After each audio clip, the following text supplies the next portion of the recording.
Shalom, shalom everybody. Welcome back to another episode of the Pulse of Israel, and I am back in our ancestral and eternal homeland, the land of Israel, in our indivisible capital, Jerusalem, since King David's time. Today we're going to talk about the big question. What do we do when we win? How do we win this war in Gaza today? And the answer is simple. We remain in Gaza. Israelis remain in Gaza. First step is we have the IDF remain in Gaza. Then, over time, we return to rebuild our destroyed Jewish communities of Gaza and build new ones. That is victory. And it's very simple. All we have to do is understand our enemy. Our enemy does not care about dying. We can kill all their Hamas leaders. We can kill all their terrorists. But the ideology of Hamas will continue to live within them, and they will live to educate their children to kill us another day. They will consider us defeated if we allow them to remain living there and we not taking over the land that we liberate in this war. All they care about is land. Islam cares about land.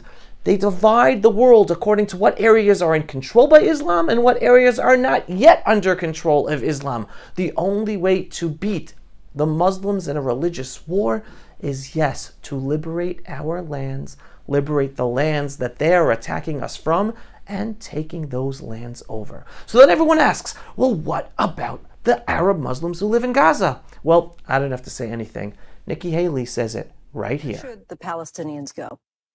Well, they should be going through the Rafah Gate and Egypt take them. But I've always said that, what you should have is they should go to pro-Hamas countries.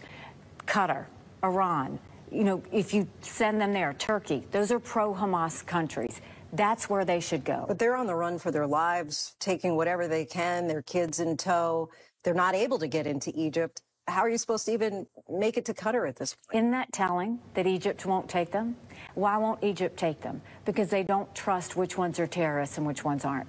It's a sad state of affairs. But the reality of that evil is very clear in Arab countries, too. Arab countries have very much always been cautious and know the threats that Iran can place. They don't want those terrorist proxies coming after them. Saudi Arabia felt the Houthis in that fight for Yemen. Egypt knows exactly what they can do. But instead of the world hitting on Israel, who was brought to her knees in the worst invasion since the Holocaust, why isn't everybody talking to Egypt? Why aren't they talking to Turkey? Why aren't they talking to Qatar? Why aren't they talking to Iran? Why aren't they doing something to help the Palestinians? If that's the case, why is it you come back to Israel and the U.S.? It's always the case. Everybody loves to help Israel when she's hit. But all of a sudden, they're quick to beat up on Israel when she hits back. If that had happened to America, do you not think we would have hit back? But where are the friends of those pro-Hamas people? Where are the friends of Gaza? They should be the ones doing what they need to save them. It shouldn't be on Israel, who watched their people get butchered on October 7th. So everyone, that is going to be victory. We remain in Gaza, we rebuild Gaza, and yes, all those Arab Muslims who do not understand how blessed they are to live under the Jewish state of Israel, and they support killing us and educate their children to kill us, and they want to destroy the state of Israel, well, yes, they should be allowed to live in any other country that agrees with those goals. Not here, not with us. We're going back to live in Gaza.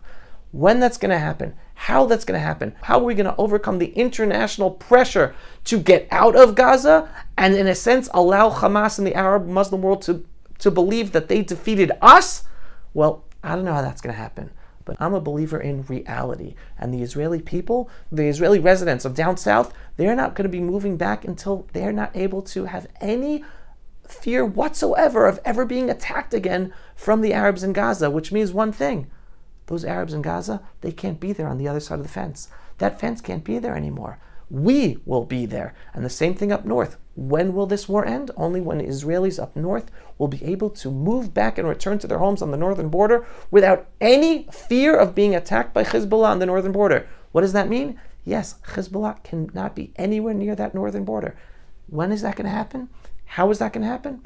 I don't know. But this is the day we have victory in this war. Everyone keep on praying for our holy, holy IDF soldiers that we attain this victory as soon as possible with the least amount of soldiers killed in attaining that victory, and that we have the leadership that allows us to be victorious and not fall under the tremendous international pressure that exists and will grow for us to not be victorious, because this is the only way we're going to be victorious in this war. Thanks for watching another episode of the Pulse of Israel. If you are not yet a subscriber to our Pulse of Israel videos, go to pulseofisrael.com and click to subscribe. And if you like these videos and want to help us get them promoted to be seen by many more people, just click on the donate button every once in a while on pulseofisrael.com. Signing off once again from our eternal and ancestral homeland, the land of Israel, in our beautiful, indivisible capital, Jerusalem, since King David's time. Pulse of Israel, frontline videos from the Holy Land. Support our work by donating today.